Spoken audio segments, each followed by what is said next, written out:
Buenos días, buenas tardes a todas y a todos. Desde IDEA Internacional les damos la más cordial bienvenida a este webinario especial de análisis postelecciones en Honduras, donde expertos en elecciones, sistemas políticos, prensa y sociedad civil van a dialogar sobre los principales retos, tendencias y aprendizajes que deja este proceso electoral y las posibles implicaciones para la gobernabilidad futura del país. Como sabemos, las elecciones generales del 2025 estuvieron marcadas por una polarización extrema previo al día electoral en sí, campañas de desinformación e impedimentos selectivos a la labor de la prensa, tensiones institucionales y acusaciones infundadas de fraude desde los partidos principales.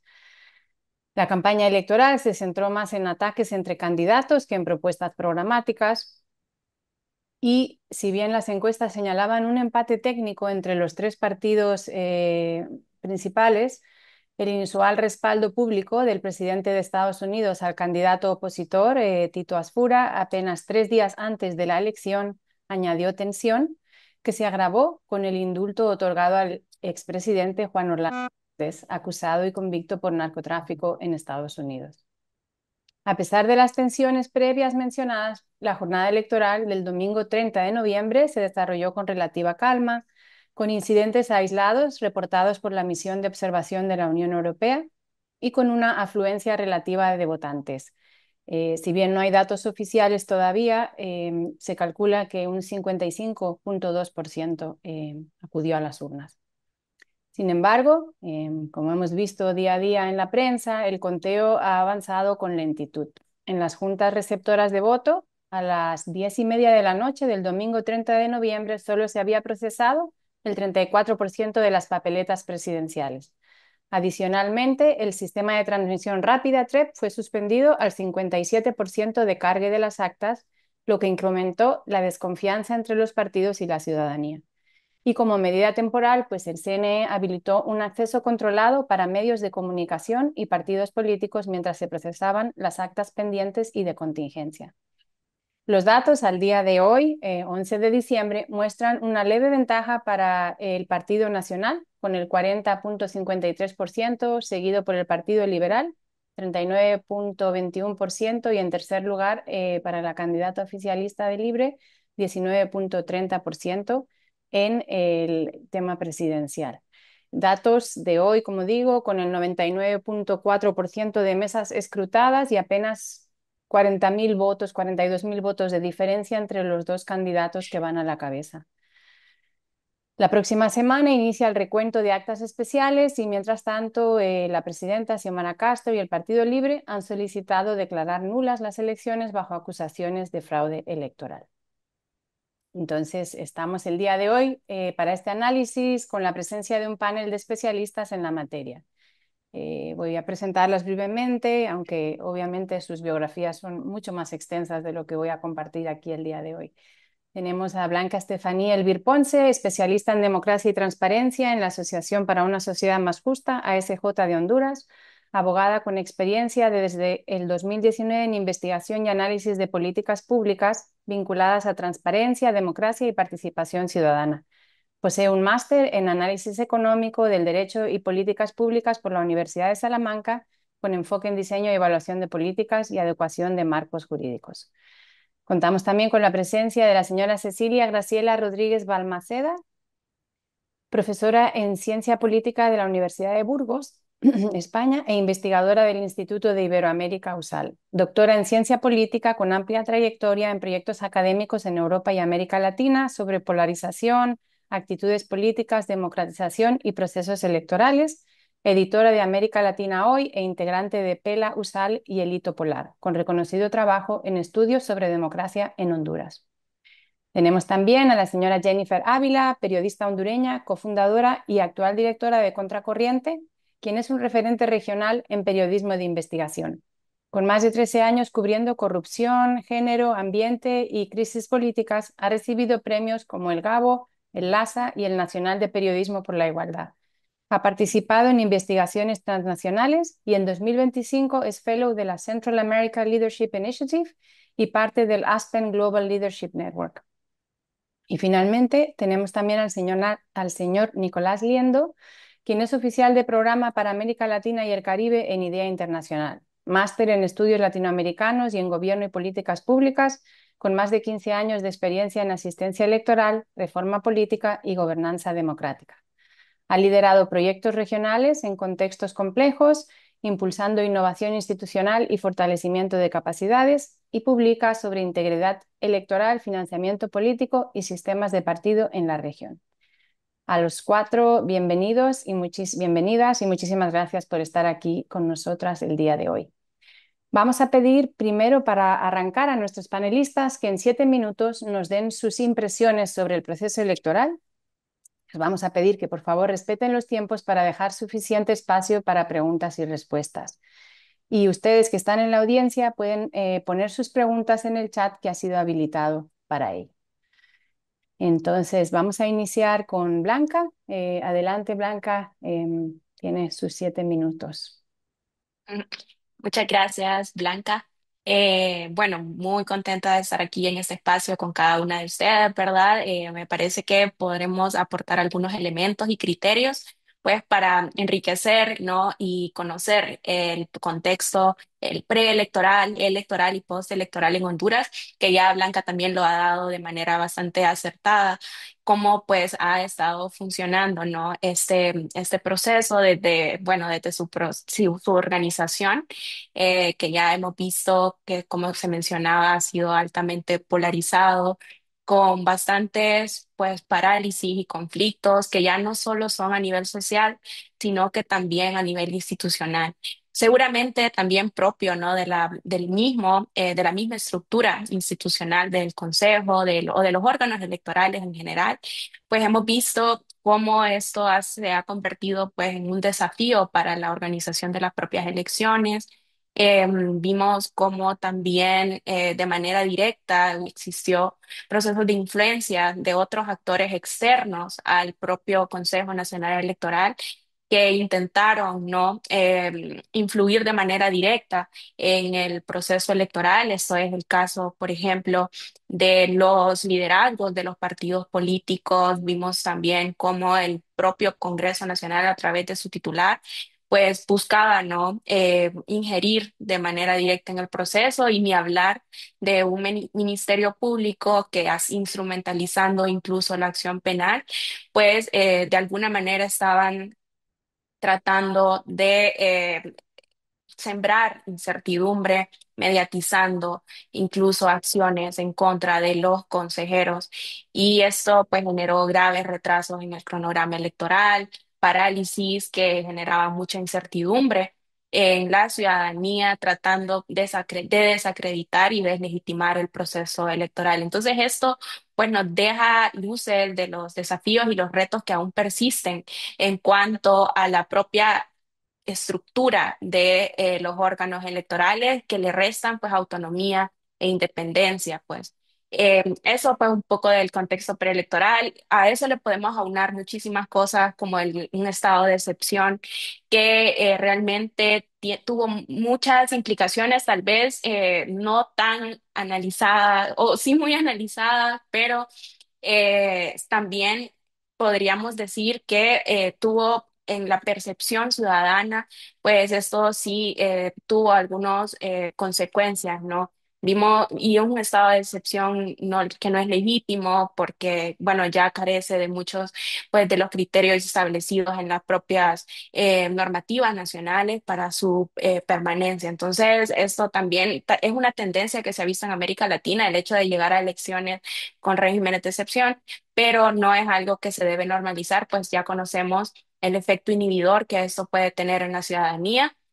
Como ya se mencionaba por Blanca, no hay todavía datos oficiales, pero vemos que sí es baja la participación que se tuvo en estas elecciones, diferente a lo que se esperaba una participación masiva, y seguramente tiene mucho que ver con lo que ya se hablaba de un proceso altamente pues cuestionado, más que todo por el conflicto y por las narrativas de fraude que se intentaron instalar desde diferentes sectores, principalmente desde el sector oficialista, que antes de las elecciones, antes de celebrar las elecciones, ya se hablaba de fraude y de declaraciones tempranas de victoria. Entonces, aunado a esto, pues vimos como también las declaraciones que ya mencionaba Blanca del presidente de los Estados Unidos también tuvieron implicaciones seguramente en el abstencionismo, ¿no? En algunos casos. Entonces, todo esto configuró un ambiente, pero es de manera, pues, de alguna manera sorpresiva. Tuvimos unas elecciones, un día de las elecciones bastante tranquilo. Nosotros como ASJ, pero también como red más bien como red por la defensa de la democracia, estuvimos desarrollando un proceso de observación electoral masivo y tuvimos pues el monitoreo, un centro de monitoreo, ¿no? Y ahí pudimos darle seguimiento a toda la fase más bien procedimental de la jornada de votación y identificamos pues que las incidencias que se dieron eran más bien aisladas y no un proceso sistemático de irregularidades. Entonces, esto es positivo, pues porque a pesar de que parecía o se esperaba una jornada de conflictos, vimos más bien una jornada tranquila donde la gente o donde la ciudadanía pues ejerció su derecho. Pudimos ver a partir de esto también cómo las diversas misiones de observación, tanto nacionales como internacionales, que yo creo que aquí hay que detenernos en algo muy importante, y es el interés que hubo de parte de la ciudadanía en observar sus elecciones. Eran acreditadas más de 46.000 personas, si no mal recuerdo, 32.000 personas, pues me parece, a través de 46 misiones nacionales que estaban pues participando de este proceso, misiones muy amplias y que, bueno, al final de las misiones internacionales hay casi un criterio unánime de que las elecciones se desarrollaron pues de manera regular y el criterio también de esperar, ¿no? Esperar los resultados, porque si bien después de las elecciones hemos visto cómo se ha retrasado los resultados, pues a partir de un sistema de transmisión de resultados que desde el oficialismo también se ha cuestionado, a pesar de que los lineamientos fueron ampliamente discutidos en el Pleno, pero vemos que eso pues ha generado también conflictividad postelectoral, tal vez no masiva o tal vez no, pero sí han llamado desde los partidos políticos a las manifestaciones y bueno, esto viene a generar un ambiente bastante de incertidumbre, ¿verdad? Entonces, ahora nos acercamos al escrutinio especial, que son todas aquellas actas que contienen algunas incidencias. Hay muchas organizaciones que ya están acreditadas para ejercer la observación, pero el llamado es desde todas las misiones de observación, tanto nacionales como internacionales, a esperar los resultados. Pues el retraso está generando bastante impaciencia en los partidos políticos, principalmente en los dos que están con márgenes bien o con brechas bien reducidas. Entonces, un poco así lo podría resumir, Blanca, para respetar mi tiempo y bueno, si hay algunas preguntas me podría extender un poco. Muchísimas gracias, Blanca. Entonces, damos la palabra ahora a Cecilia de la Universidad de Burgos. Mucho gusto, Cecilia. Buenos días, buenas tardes a todos. Es un placer compartir este espacio. Quiero agradecer por la invitación y por la organización de este evento. Bien, en primer lugar voy a hablar en este tiempo, voy a intentar hacer un análisis sobre lo que revelan los datos de estas elecciones sobre el sistema de partidos en Honduras. Si bien no tenemos aún datos oficiales ni está terminado en un 100% el escrutinio, sí se pueden sacar algunas conclusiones sobre los resultados de este proceso electoral. En primer lugar, voy a destacar algunos puntos muy brevemente y voy a intentar mencionar algunas cuestiones básicas sobre ello y luego en el espacio de preguntas, si quieren, puedo profundizar un poquito más. Lo primero es que evidentemente esta elección no mostró problemas técnicos o institucionales nada más, sino que mostró varios cambios que son profundos, muchas tensiones en el sistema de partidos. El principal punto a destacar tiene que ver con el bipartidismo hondureño, el famoso bipartidismo hondureño que durante décadas fue el que estuvo vigente en Honduras. Durante varios años se habló de la muerte de este bipartidismo, que surgieron nuevos partidos en el escenario político. Sobre todo se habló de la pérdida de peso del Partido Liberal, ¿no? En particular, pero en este proceso electoral quedó en evidencia el regreso, la supervivencia, pero también la reconfiguración del mismo, es decir, no vuelve con las mismas características. Ojo que cuando se habla del regreso del bipartidismo, también hay que ser conscientes que este bipartidismo seguía teniendo algo de fuerza, sobre todo si uno analizaba las elecciones a nivel local. Es decir, el Partido Liberal no había desaparecido del todo, pero sí en resultados a nivel presidencial. En cambio, en este proceso electoral hemos visto que ambos partidos, Partido Nacional y Partido Liberal, logran estar a la cabeza de este proceso. De hecho, en el Congreso, hasta el momento, en función de los datos que hay, se podría decir que suman cerca de 90 escaños sobre un total de los 128 escaños que componen este Congreso. Por lo tanto, tendrían el control del Congreso. Por lo tanto, hablamos de un bipartidismo resiliente que cambia, evidentemente, no es con las mismas características que lo que teníamos antes, pero sí podemos hablar de, digamos, de esta resiliencia de este bipartidismo. Por el otro lado, destacar la caída de Libre. Libre que cuando llega en las elecciones, cuando gana en 2021, llegó con un gran entusiasmo, que ganó ampliamente. De hecho, fue un partido ampliamente votado a lo largo de lo ancho y largo del territorio hondureño, y sin embargo no llega al 20%, demostrando que ese es su, digamos, ese techo que tiene. Evidentemente ya se han mencionado y seguramente saldrán a la luz en el resto de comentarios los problemas a lo largo de su gestión, pero demuestra que Libre no se convirtió en esa alternativa programática que se podía hablar, sino que vino a demostrar que era un partido más dentro de este tablero, digamos, electoral. Por otro lado, entonces, si bien tenemos un sistema multipartidista de facto, porque no solo están estos dos grandes partidos y Libre, también hay partidos minoritarios, pero sigue vigente esa lógica de suma cero, ¿no? Es decir, el partido que gana pasa a tener un cierto control de la gran mayoría de los espacios. Pero más allá de eso, todos los partidos a lo largo de la campaña han estado marcando el concepto del fraude, ya antes de que se llevaran a cabo las elecciones. Y eso se debe a que ha habido un árbitro electoral, las instituciones han sido cuestionadas, no han contado con la confianza de los partidos, de los ciudadanos. Esto ha hecho que la competencia se haya trasladado a un conflicto totalmente existencial. Pero algo que mencionaba recién Blanca y que creo que es un punto muy importante, que además de esta crisis, estos cambios a nivel del sistema de partidos, tenemos una crisis de representación que es evidente, porque la participación ha disminuido y ha disminuido muchísimo, cerca del 17% ha caído la participación electoral, y eso en un país que tiene unas elecciones que se definen en la primera vuelta es muchísimo. Realmente se pone sobre la mesa esa pérdida de confianza que tienen los ciudadanos con los partidos, que ya no tienen un vínculo estrecho con estos partidos políticos, que no han acudido, los ciudadanos no han acudido a las urnas. Y evidentemente quiero destacar algo también antes de cerrar. Por lo tanto, un bipartismo hondureño que no muere, que se ha reacomodado, el fracaso de Libre sin lugar a dudas, y también esta ausencia de árbitros creíbles.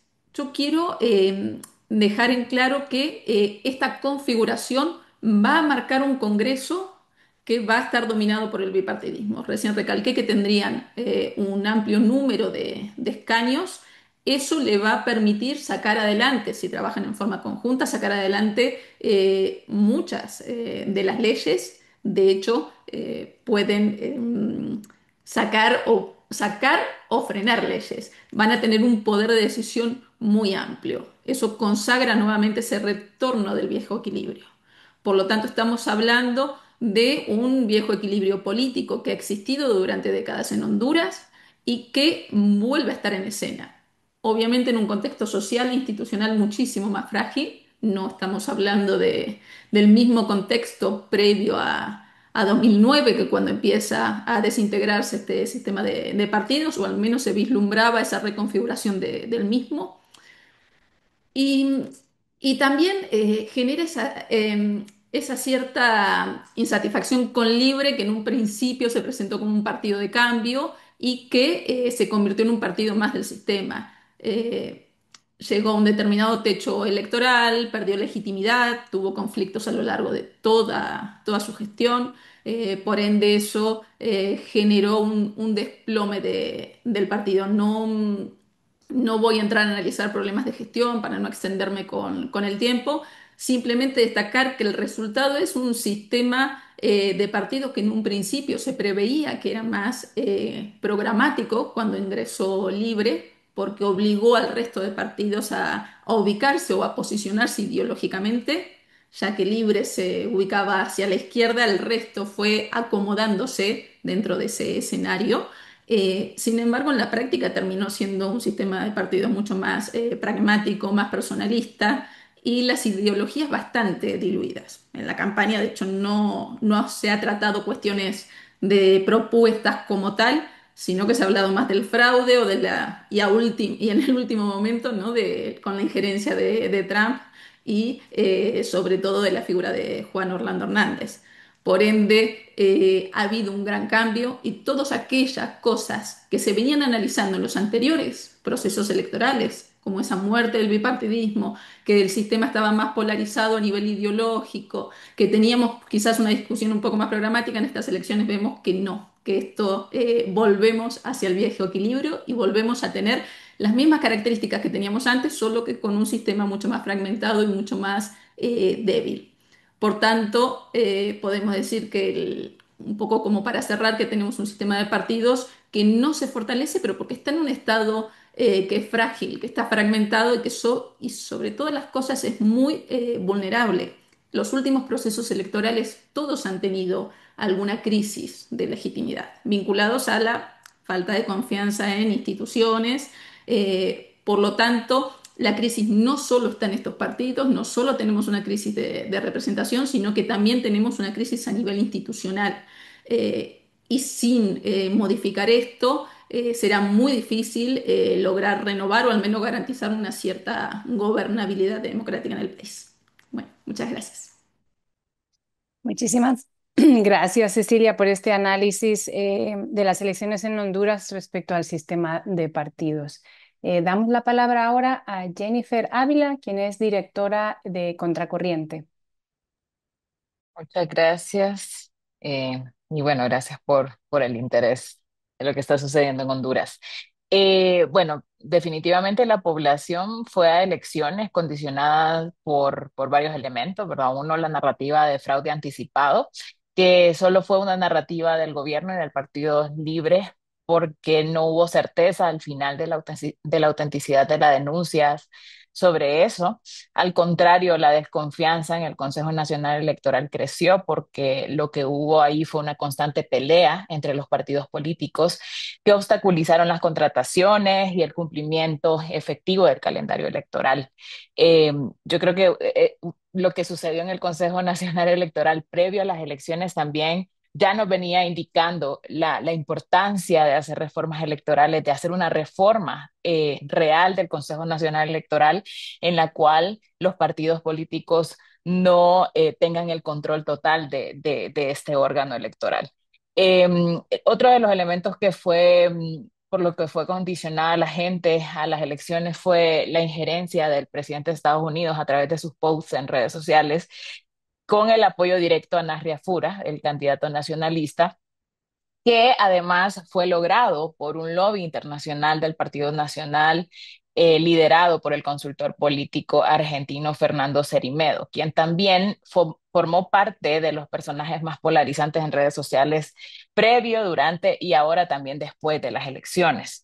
A esto se añadió el indulto al expresidente Juan Orlando Hernández, que además fue muy interesante porque partió el voto. O sea, ya el post en apoyo a Nas Fura había, sí impactó en la intención de voto de la gente que estaba siempre en la elección del bipartidismo, porque ya habían bastantes encuestas que mostraban que el Partido Libre no iba a quedar entre los dos primeros lugares.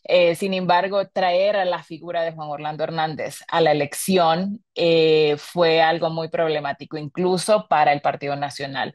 Esta división tan clara que vemos del voto que fue depositado al bipartidismo, eh, sí se vio impactada por esta figura, ya que recordemos que en 2021 las elecciones fueron marcadas justamente por el fuera Jo, ¿verdad? O sea, el sentimiento anti Juan Orlando Hernández sí se fue disminuyendo durante los 4 años del gobierno de Libre.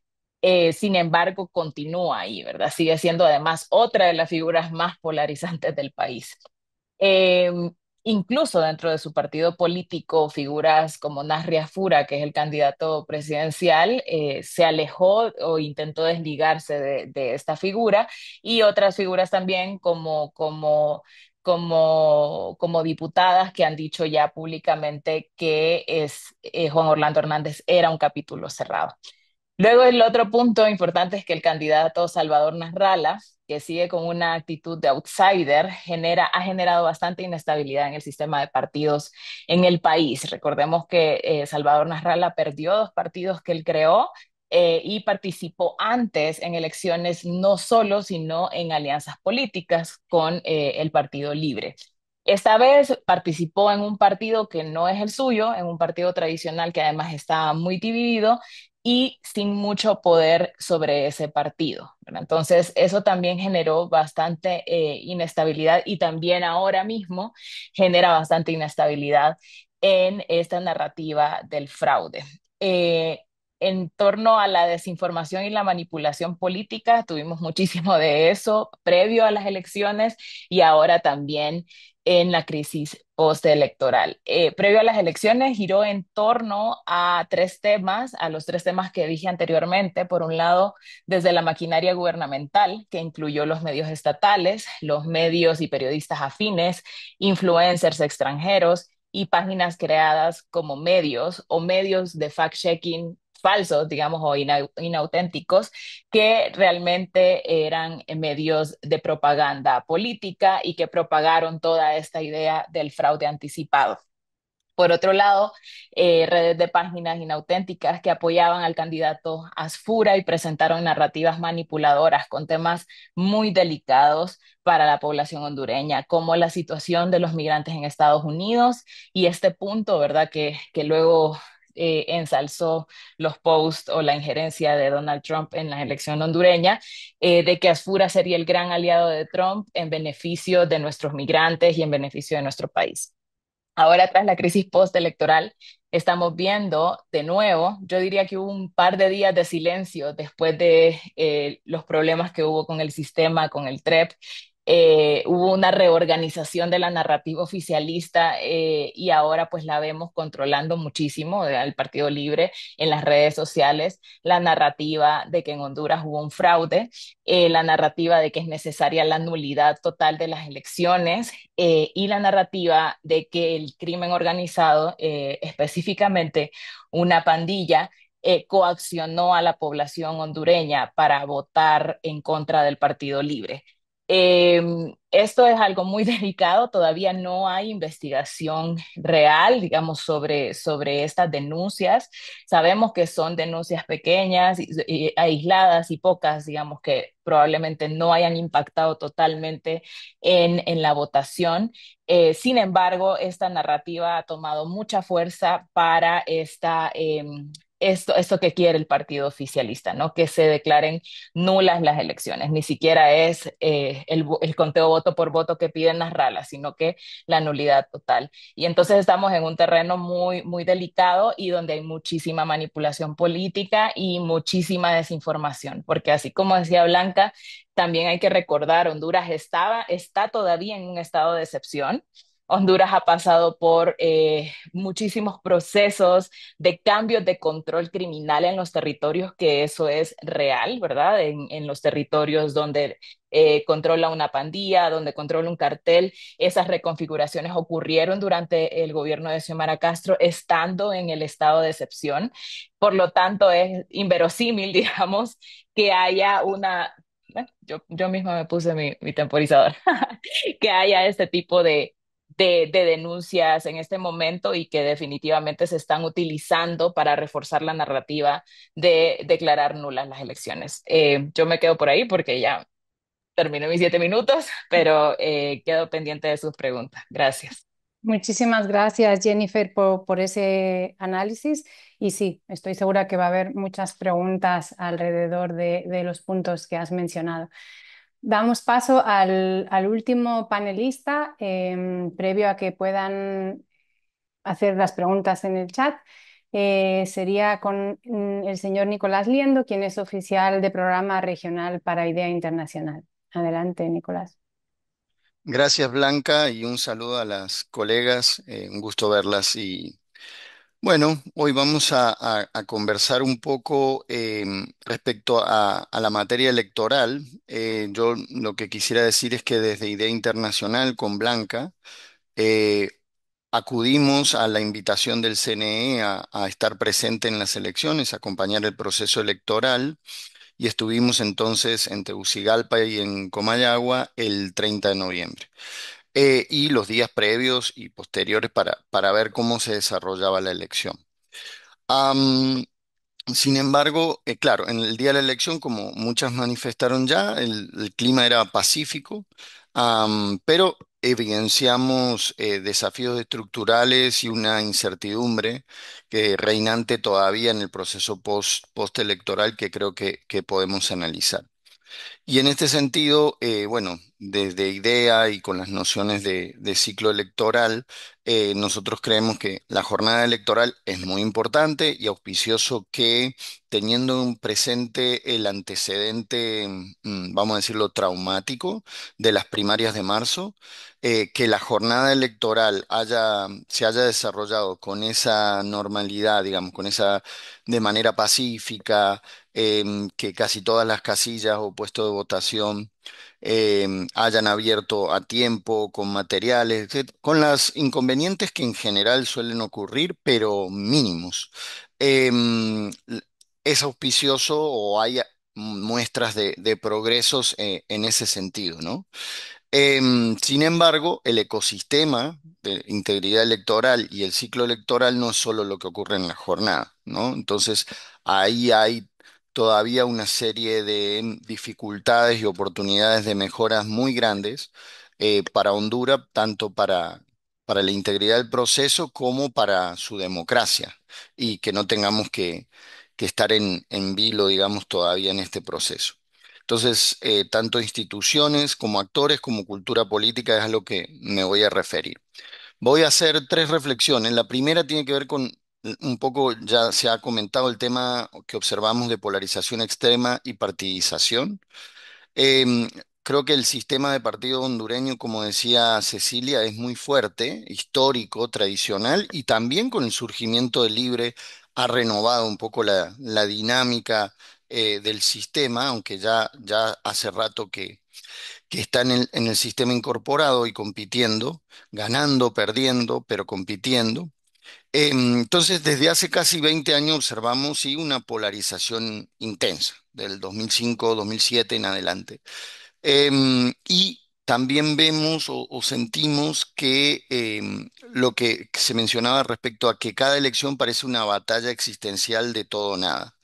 Em, entonces, eso lo que hace es elevar el costo de la tolerancia democrática, y algo que, si bien en la región estamos cada vez más observando, pero en Honduras se repite desde los últimos 20 años, es que el que gana parece ser un mal ganador y el que pierde un mal perdedor, ¿no? Entonces, eso es peligroso para la democracia, y ha habido alternancia, entonces esto cabe para todos los que están compitiendo, pero Claro, el que gana busca arrasar con todo lo que hizo el anterior y el que pierde busca también obstruir hasta el límite o más allá de lo institucional legalmente posible. Entonces, eso es un riesgo que vemos constante para la tolerancia democrática. Y esto alimenta narrativas de deslegitimación y erosiona la confianza en el sistema, porque todos los actores, como se van turnando, van retroalimentando un círculo vicioso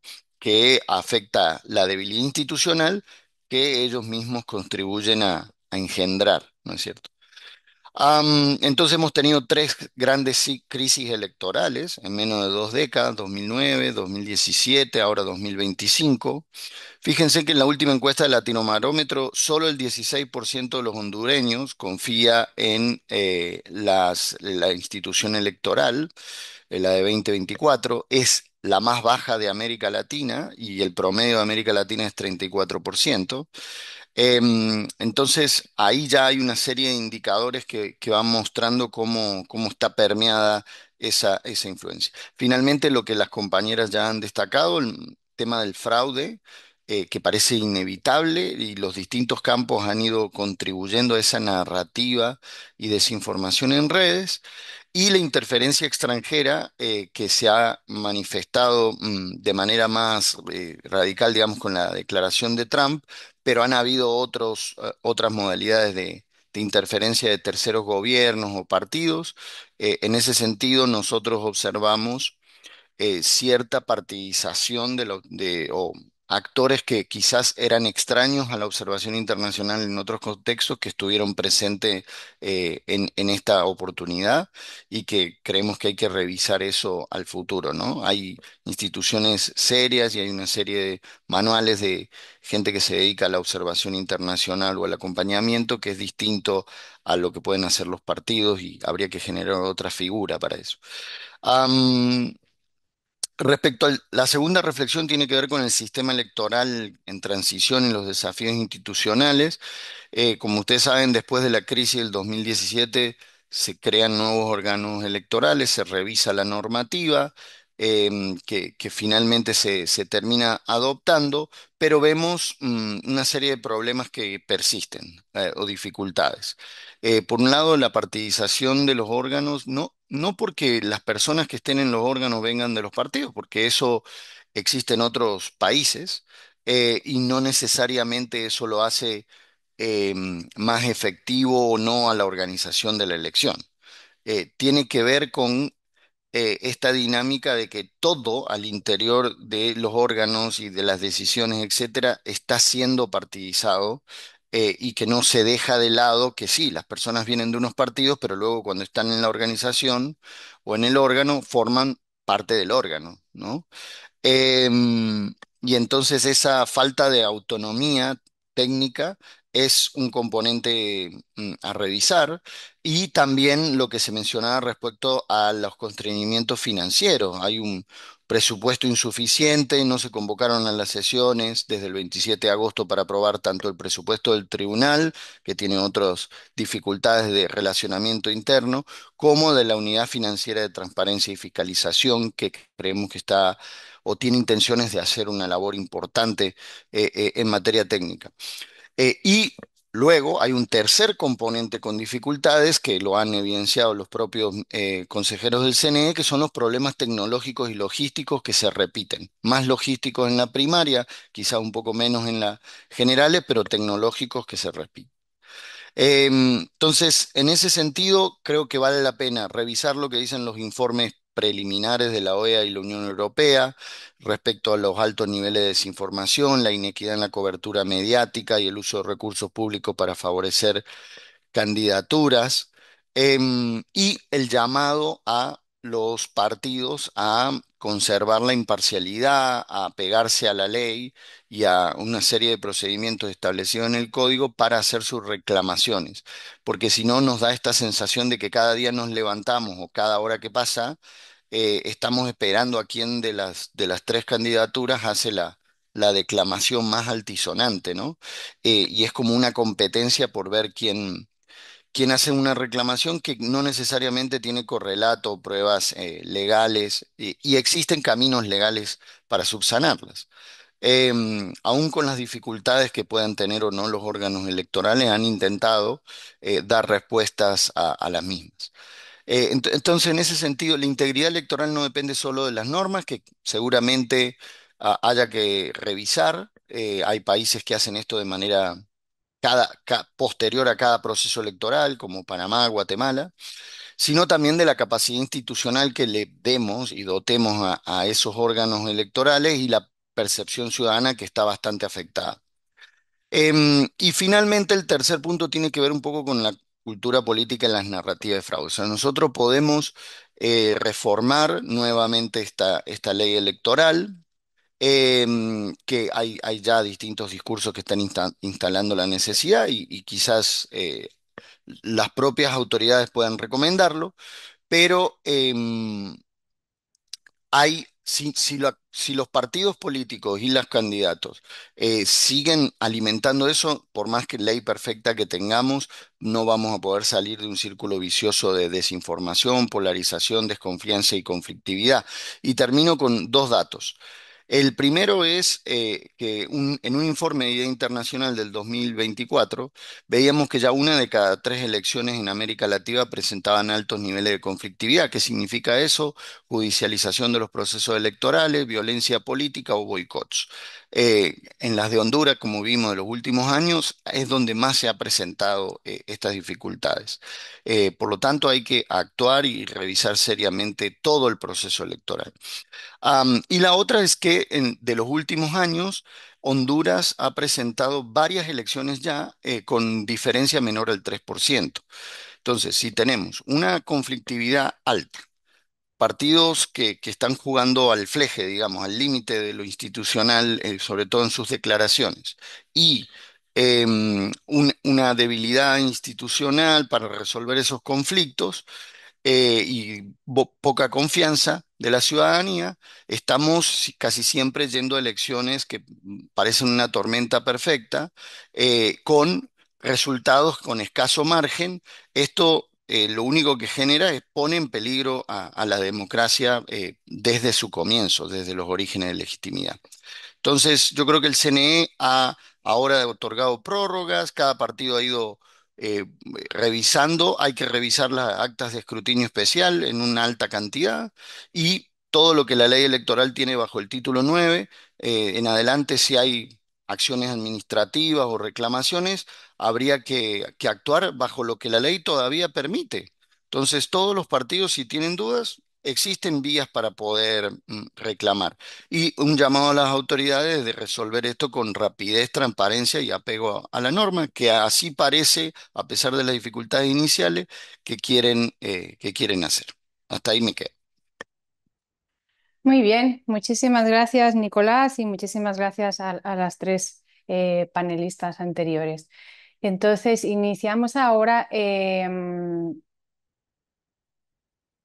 con las rondas de preguntas y respuestas, ¿no? Se ha hablado, casi todos los panelistas han mencionado el tema de la injerencia de Estados Unidos, el indulto de Juan Orlando, incluso Jennifer mencionaba el tema del lobby, ¿no? Que se había hecho previo al día de las elecciones. Entonces, bueno, nuestra audiencia pregunta que cómo podríamos medir de manera objetiva, y le pregunto a Jennifer inicialmente, pero bueno, si alguien más quiere comentar, ¿cómo podríamos medir de manera objetiva el impacto de las declaraciones del presidente Donald Trump en el proceso electoral hondureño?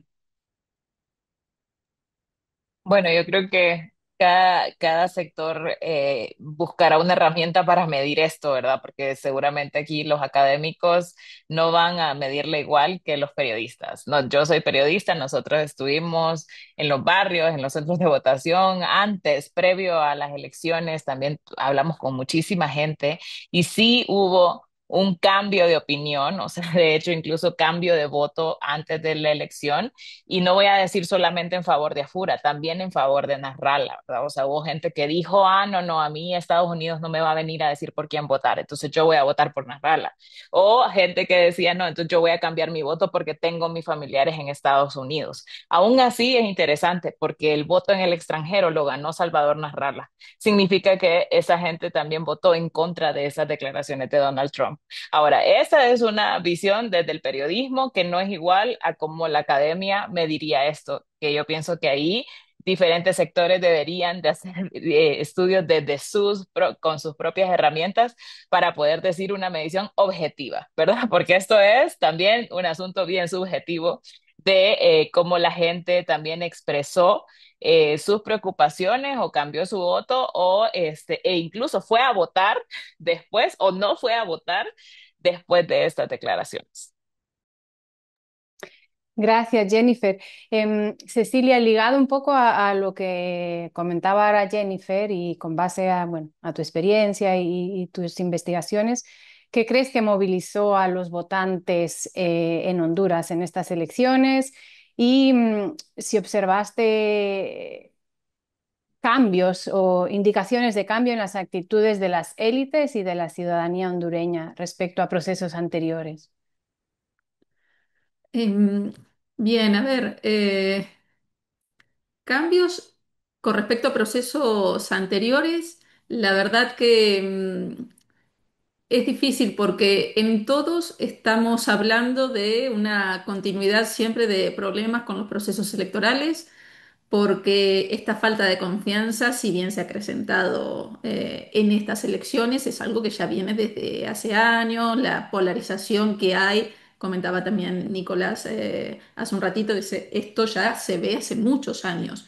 Evidentemente lo tenemos mucho más acentuado en este proceso electoral, pero son continuidades de este proceso. Sí puedo, y aquí concuerdo un poco también con lo que estaba comentando Jennifer, con respecto a esta última injerencia de Donald Trump, creo que ha generado un gran cambio y cada uno habrá que medirlo después y ver bien con encuestas qué ha sucedido, pero creo que cada uno de los sectores lo está interpretando, digamos, a su manera. Obviamente el Partido Libre dirá que esto le perjudicó, otro dirá que le favoreció.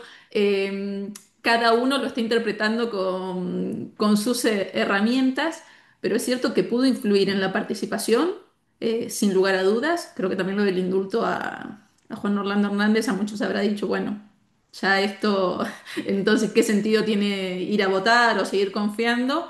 Pero de hecho, no sé hasta qué punto le ha favorecido a Fura, porque en las anteriores, ya no es no solo en esta campaña, sino en la anterior, ha hecho un esfuerzo enorme por despegarse de esa imagen del Partido Nacional y de Juan Orlando Hernández. Venía intentando demostrar que era una figura independiente, que quería cambiar la imagen del Partido Nacional, que venía desgastado y de golpe aparece Donald Trump con este comentario, o sea que no sé hasta qué punto le favoreció o no. Quizás le haya favorecido más al candidato del Partido Liberal, pero son mediciones que habrá que hacer después. Pero sí creo que eso ha generado un cambio muy grande, ¿eh? Me animo a decir que ha sido este último elemento ha modificado mucho en participación y en la orientación del voto. Habrá que comprobarlo después, pero lo que comentaba acerca de que cada uno iba opinando cosas distintas es que es cierto. Creo que cada sector lo ha tomado de una manera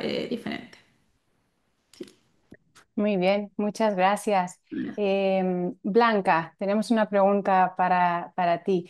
Nos preguntan si la declaración de nulidad por parte del partido oficial tiene fundamentos legales. Eh, Adelante. Sí, bueno, ese tema ha sido ampliamente discutido aquí en Honduras porque es bien interesante que los temas legales y de la judicialización del proceso desde la etapa preelectoral aquí han sido controversia, ¿verdad? Porque cada quien tiene su propia interpretación, pero lo que realmente ocurre es que la ley electoral ya establece cuáles son las causales existentes para que se pueda declarar o bueno, que se pueda presentar un recurso de nulidad de las elecciones y que este pueda pues prosperar ya en el sistema de justicia electoral, ¿verdad? Y el que alega por lo menos el partido de actual gobierno no entra dentro de esas causales que podrían propiciar esto. Entonces, realmente, según lo que ellos establecen, pues esto no tiene realmente un respaldo pues legal o jurídico. Bien, gracias. Nicolás, tenemos dos preguntas para ti. Una es, ¿ha habido en América Latina una elección tan reñida como esta de Honduras en los últimos tiempos? Y un poco con base a tu exposición anterior, ¿cuáles son las reformas inevitables en el Consejo Nacional Electoral para prevenir los errores o la situación actual? Y bueno, van dirigidas a ti, pero también luego abrimos por si alguna otra colega quiere aportar. Gracias, Blanca. Mira, y además quiero decir algo sobre la pregunta de Blanca. Respecto a que, claro, la solicitud de nulidad de libre es absoluta, pero en el Código Electoral está prevista por cada junta receptora, ¿no? Entonces deberían probar por cada junta receptora, más de las 16.000, eso, lo cual veo complejo de presentar en el tiempo que había y complejo de decidir. Ya se anticipó eso de parte del CNE. Es decir, que de vuelta estamos sometiendo a unos niveles de presión que no están contemplados para dar, digamos, creo que es importante que los distintos partidos y las personas revisen el código electoral porque es muy claro bajo qué circunstancias se pueden revisar las actas, que no es lo mismo que los votos. Ok, sobre lo otro, mira, en las elecciones, yo les estaba diciendo, yo tengo una cosita ahí con todos los datos de las elecciones presidenciales. De las 30 elecciones con menor de 3% de diferencia, o 3,5, digamos, hay 3, 4 que son hondureñas, ¿sí? Incluyendo esta. Es decir, es frecuente lo reñida de las elecciones. Es así la cultura política del país. No es ni bueno ni malo, ni lindo ni feo. Lo que pasa es que uno tiene que tener ante ese, digamos, estrés que se produce en ese momento del conteo, una capacidad institucional y una confianza para que cuando se diga ganó tal o cual, pues sea suficiente para ello. Y sin duda los retazos en el TREP que se repitieron respecto a las primarias, solo ayudaron, digamos, a aumentar esa desconfianza generalizada, ¿no es cierto? Que todos, de alguna manera, han ido alimentando con sus declaraciones altisonantes, con denuncias sin tantas pruebas, etcétera. Entonces ahí eso es de ese lado. Respecto a cuáles son las reformas que habría que hacer, bueno, los hondureños y las hondureñas tendrán que revisar cuáles son los aspectos más críticos, porque hay, como decíamos, problemas logísticos a revisar, hay dificultades financieras, sobre todo el tema de la autonomía, creo que es lo que es el origen de generar una mayor confianza, pero como eso lo deciden los partidos, no sé si estamos dispuestos a modificar esa dinámica en todos los órganos electorales. Pero bueno, de vuelta, es un debate abierto, necesario y sin dudas que como está así, em, sería complejo ir a otro proceso electoral. Gracias, Nicolás. Blanca. Y bueno, también tal vez aportando un poco a lo que comentaba Nicolás, es que las elecciones hondureñas están ampliamente diagnosticadas, ¿verdad? Hay recomendaciones de, por ejemplo, la misión anterior de la Unión Europea, de la OEA, y nosotros desde el Observatorio de la Democracia hacíamos un seguimiento a estas recomendaciones y veíamos que fuimos a elecciones con exactamente la misma estructura a todos los niveles que en el 2021 y sin hacer ninguna de las reformas que se requerían. Y aquí se habla de reformas desde estructurales como el tema de la ciudadanización de las juntas receptoras de votos, de una segunda vuelta. Se habla también de cosas como una nueva conformación o estructura de los órganos electorales. Pero, y claro, seguramente estas pues requieren algún tipo de negociaciones y consensos en el Congreso Nacional, en el Congreso Nacional, que eran imposibles en el Congreso anterior, ampliamente paralizado. Pero existían también otras recomendaciones ya más a nivel administrativo, más a nivel pues del de las propias operaciones del Consejo Nacional Electoral, y es que también tampoco se dieron.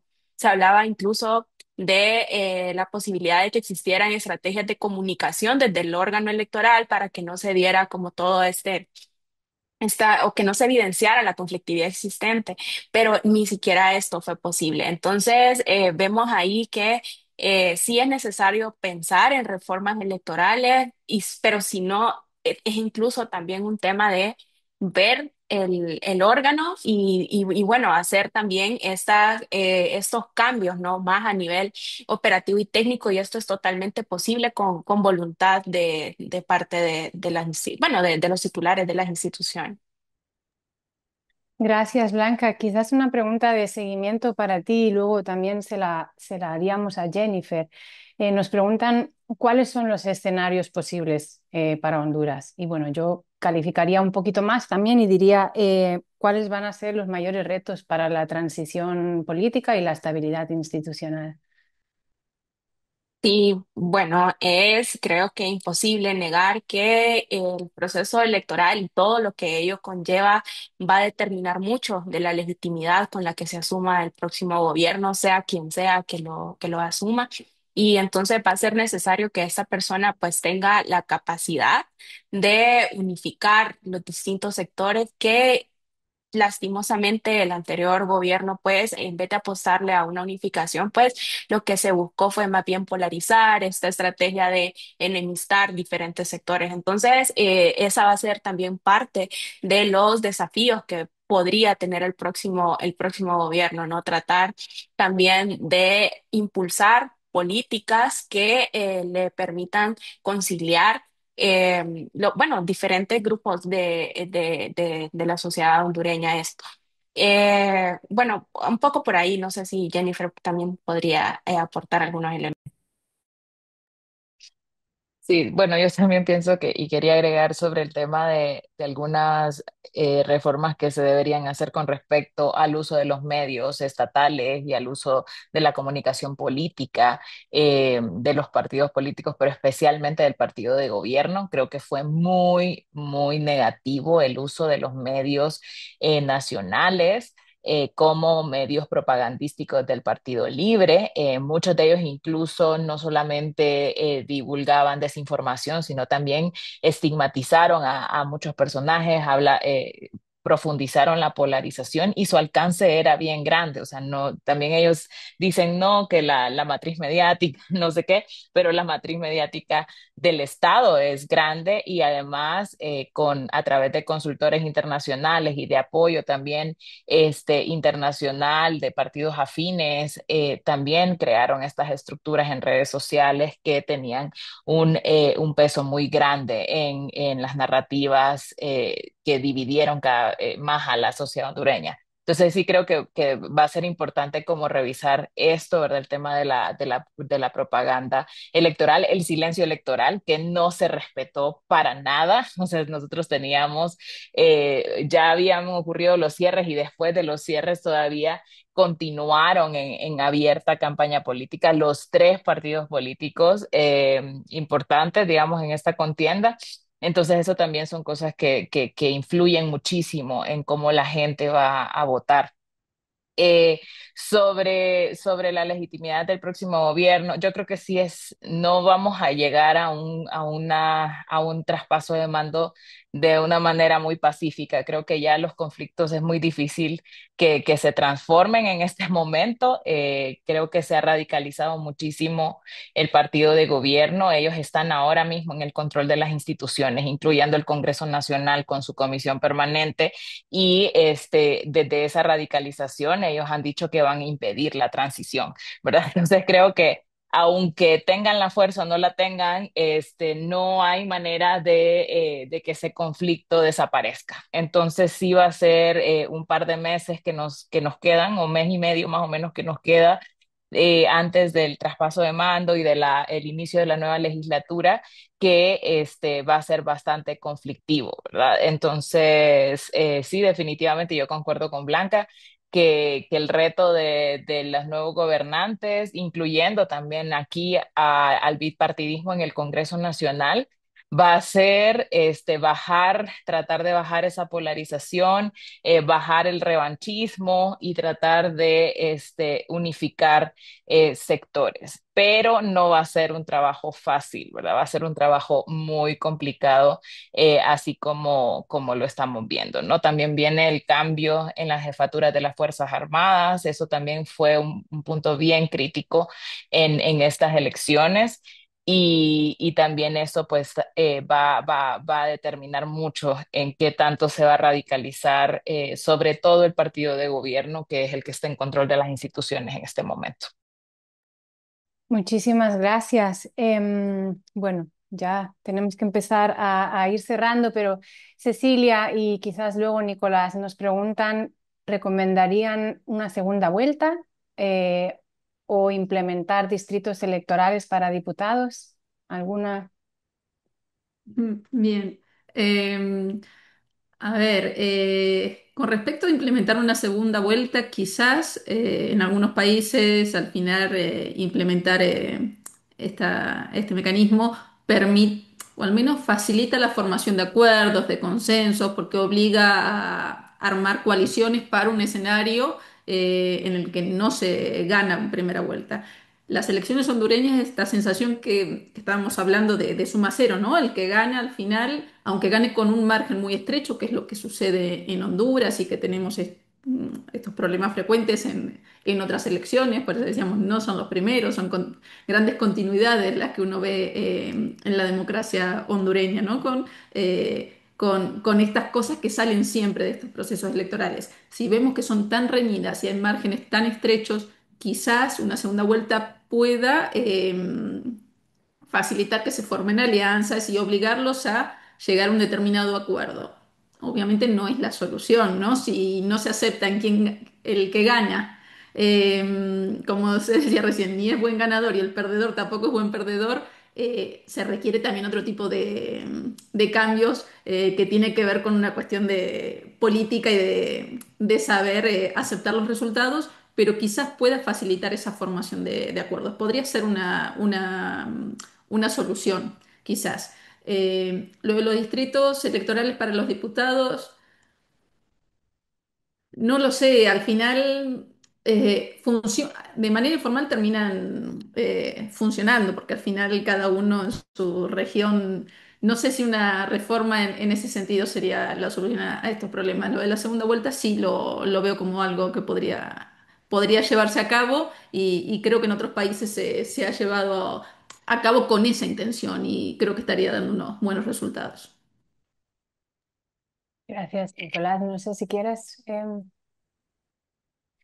Bueno, yo creo que más allá de particularmente cada tipo de reforma, desde IDEA creemos que de haber una reforma, de todas maneras hay que revisar el proceso y hay que hacer una evaluación. Ojalá todos los órganos, los partidos, el Congreso, digamos, los actores del ecosistema puedan hacerlo, incluso la sociedad civil, la ASJ, los periodistas lo impulsen. Creemos que ese espacio tiene que ser participativo, amplio, o sea, todo el ecosistema tiene que estar involucrado, no solamente los partidos políticos. También tiene que ser un proceso transparente, tiene que estar diseñado de una determinada manera, tiene que tener objetivos claros, un para qué es lo que queremos, qué es lo urgente, qué es lo primordial, qué tipo de reformas implican, constitucionales, legales. Y las cosas que funcionan en un contexto, nosotros que trabajamos a nivel global, no siempre funcionan en los otros contextos, debido a características culturales, prioridades de los actores, etcétera. Entonces, y finalmente tiene que tener un enfoque democrático y de implementación efectiva. Entonces yo creo que esas características que están en ese documento que compartí en el chat, con todos los participantes, es como una guía de los tipos de reforma, ¿sí? Más que particularmente qué funcionaría o qué no funcionaría. Claro, hay evidencia para todo, pero bueno, creo que eso es hasta donde nosotros podremos llegar. Muy bien, muchas gracias. Pues para ir ya concluyendo y cerrando, quería hacer una pregunta a todas las panelistas. Bueno, lastimosamente Jennifer Ávila tuvo que retirarse, tenía otro compromiso, pero Blanca, Cecilia, Nicolás, bien, visto lo visto, ¿qué nos dice estas elecciones sobre la trayectoria de la democracia en Honduras y en Centroamérica? ¿Y cuál sería la advertencia y la esperanza, ¿no? Que para cerrar un poco en un tono un poquito más positivo. Eh, no sé quién quiera ir primero. Blanca. Sí, bueno, si quieren puedo comenzar. Y es que, bueno, hemos visto pues lo que se está viendo a nivel global, ¿verdad? De una tendencia a, bueno, a una fatiga democrática. Creemos también a cómo están surgiendo narrativas desde todos los sectores que están más bien legitimando a regímenes autocráticos y, bueno, lo que ya conocemos y sabemos. Pero, y en Honduras, pues no es la excepción. Hemos visto cómo desde los últimos años, más bien, las personas, hay una crisis de representatividad, ya se mencionaba antes, y lo que vemos es un constante voto de castigo que realmente le está haciendo, pues, bastante daño a la democracia en el país, liderazgos que en muchas ocasiones, lejos de aportar a un sistema, están deslegitimándolo. Entonces, pero creo que aquí la esperanza que podríamos tener es que según algunos sondeos que nosotros hacíamos, a pesar de que existe esta desconfianza en los órganos electorales, en los liderazgos y en el Congreso Nacional, pues incluso aún así los hondureños todavía consideran que el sistema democrático es la mejor forma que existe, ¿no? Para gobernar y entonces eso creo que nos da una visión de que se continúa el deseo de vivir en una democracia. Vemos el interés, a nosotros nos ha llamado poderosamente la atención esto, que sí, o sea, sí hemos visto esto de algunos intentos de instrumentalizar la observación ciudadana, pero en su mayoría eran realmente iniciativas que buscaban participar del proceso. Y si no se cree en los partidos políticos, si no se cree de manera directa, pues en este sistema, pero sí se está creyendo, pues, en cómo la participación de los ciudadanos puede hacer un cambio real en la forma en la que se están llevando a cabo, pues, las decisiones, ¿no? De las decisiones de los gobiernos. Entonces, yo me quedaría por ahí. Si vemos que todavía pues hay organizaciones, pues de todo tipo, organizaciones comunitarias que siguen también su trabajo y tal vez no solo en ese tema de democracia, pero sí en temas, por ejemplo, de derechos humanos, que seguramente aporta ampliamente a los procesos. Entonces, yo creo que no todo es negativo, hay mucho que aprender, hay mucho también lecciones aprendidas que nos llevamos y solo es necesario pues implementar. Gracias. Cecilia. Sí, primero me demoraba en responder porque digo, bueno, estaba intentando pensar en algo positivo porque una es realista y ve el escenario y sabe que es complejo.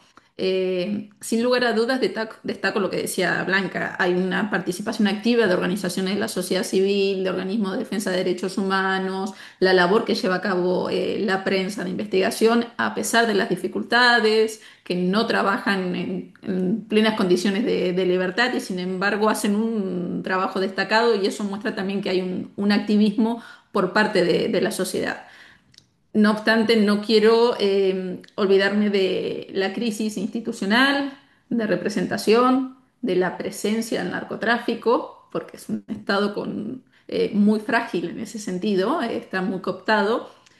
Y viendo algunos datos, recién mencionó Nicolás algo del Latinobarómetro y también Blanca también hablaba sobre la crisis de los órganos electorales, que es la más baja en la región, está muy por debajo de América Latina, que sí siguen teniendo confianza en el proceso democrático, pero unas preguntas que iba analizando de la POP, otro de las instituciones que llevan a cabo este tipo de encuestas a ciudadanos en América Latina, que me llamaron mucho la atención y que hablaban, bueno, en contextos de crisis económica, hay distintas situaciones críticas donde se les pregunta si en este tipo de situaciones apoyaría un gobierno autoritario. Y había crecido muchísimo. Honduras muy por encima del resto de países latinoamericanos. Sí, son mayoría los que confían en la democracia, pero cada vez crecen más ese apoyo a esas situaciones. O sea, son datos para ir, que ya hace unos años que se ve que va aumentando, pero donde, bueno, si las cosas están mal, prefiero un gobierno autoritario. Digo, son datos alarmantes para tener en cuenta. La crisis de representación que existe ya está presente hace muchos años. La gente está, la verdad, bueno, o sea, cuando hablamos de democracias fatigadas, sociedades cansadas, se refleja también en la baja participación electoral, es decir, el escenario es preocupante. O sea, yo estaba intentando ser positiva, soy consciente que hay cosas buenas, pero tampoco quiero pasar por alto algunas cosas que hay que tener presentes porque el escenario es complejo, la verdad. Gracias, Sí. Cecilia. Por supuesto. Nicolás. Em, me quedé pensando en varias cosas, pero voy a decir dos. La primera es, al resto de América Latina le recriminamos que, o su, digamos, actual problema está en la fragmentación o pulverización de los partidos, y en Honduras vivimos la situación contraria. Tenemos tres partidos fuertes. Y aún así tenemos problemas como de empate técnico, digámoslo así, constante en la institucionalidad y en todo, ¿no? Y esto que ya hablamos respecto a la no aceptación existencial del que gane y el que pierde. O sea, llevarlo a todo a suma cero. Pero de todas maneras son partidos fuertes, son partidos históricos. Incluso Libre, que ya lleva 20 años casi compitiendo, gana, pierde a nivel local, nacional,